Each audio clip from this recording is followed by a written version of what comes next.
Buckle up, Buttercup. Did you know that drivers ages 18 to 34 are less likely to wear their seatbelts than ages 35 and older?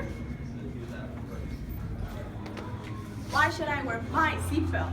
Because seatbelts reduce injuries in a crash by half.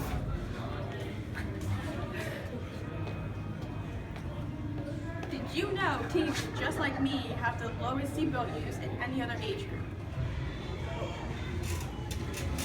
You can't catch me! Stop!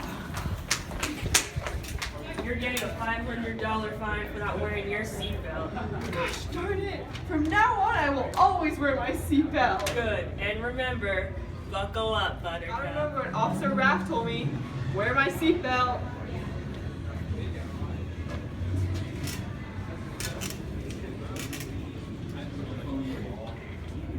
Remember, Two.